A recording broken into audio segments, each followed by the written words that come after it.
अस्सलाम वालेकुम दोस्तों। तो कैसे हैं आप सब? उम्मीद करता हूँ सब खैरियत से होंगे। दोस्तों, मैंने कहीं से सुना भी है और कहीं पढ़ा भी है कि लोग अक्सर ये बात करते हैं कि मोहब्बत ऐसे इंसान से करनी चाहिए जिसका दिल पहले से टूटा हो, क्योंकि जिसका दिल पहले से टूटा होगा ना, वो किसी का दिल नहीं तोड़ेगा, क्योंकि वो खुद इस अज़ियत से गुज़रा होगा, इसलिए वो किसी का भी दिल नहीं तोड़ेगा। लेकिन मुझे लगता है कि ऐसा भी तो हो सकता है ना कि आप किसी टूटे हुए शख्स को जोड़ें और जब वो बिल्कुल पहले की तरह का हो जाए तो जिसकी वजह से ये टूटा था वही इंसान इस शख्स की ज़िंदगी में दोबारा आ जाए और ये उस शख्स को माफ़ करके उसकी ज़िंदगी में दोबारा चला जाए और फिर से उसी का हो जाए। तो कभी सोचा जिस शख्स ने आपको जोड़ा था अब उसका क्या बनेगा?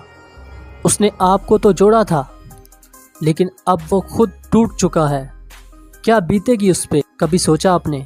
उस इंसान की ज़िंदगी तो अज़ाब बन गई ना, और अज़ाब भी ऐसा जिसमें वो दूसरों पे तो क्या खुद पर भी कभी भरोसा नहीं कर सकेगा। और आपके ऐसा करने की वजह से अब वो मुकम्मल तौर पर ज़हनी मरीज़ बन चुका है। दोस्तों, ज़हनी अज़ियत वो वाहिद अज़ियत है जो इंसान का सुकून, चैन, नींद, आराम, खाना पीना, सोना जागना सब कुछ छीन लेती है। बेबसी और कुर्ब के ऐसे पाताल में ले जाती है जहाँ ना रहना मुमकिन होता है और ना ही बाहर आ पाना, और इंसान की ज़ात कतरा कतरा इस पाताल में डूबती चली जाती है। दोस्तों, मेरी नज़र में जिस्मानी अज़ियत इंसान बर्दाश्त कर सकता है, सह सकता है, लेकिन ज़हनी अज़ियत इंसान की मौत का सबब बन सकती है। तो खुदा के लिए किसी को ज़हनी अज़ियत मत दें, किसी की ज़िंदगी के साथ खिलवाड़ मत करें, क्योंकि आपकी दी गई ये अज़ियत किसी की ज़िंदगी निगल सकती है। शुरू में आप मोहब्बत का नाम लेकर बड़ी बड़ी बातें तो कर लेते हैं, हर कोई कर लेता है, मगर उन बातों को पूरा करना ये निहायत ही मुश्किल काम है। अगर आपको ये लगता है कि आप किसी से बेइंतहा मोहब्बत करते हैं तो पहले ये देखें कि आप उस इंसान के लिए अपनी अना को रौंदते हैं या नहीं।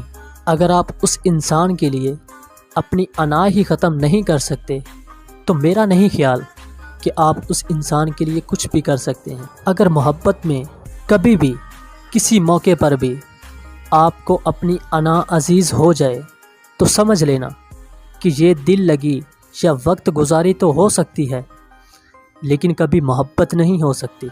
और दोस्तों, आखिर में मेरी आप सब दोस्तों के लिए दुआ है, अल्लाह ताला आपको हमेशा खुश रखे और एक वफ़ादार इंसान का साथ नसीब फरमाए।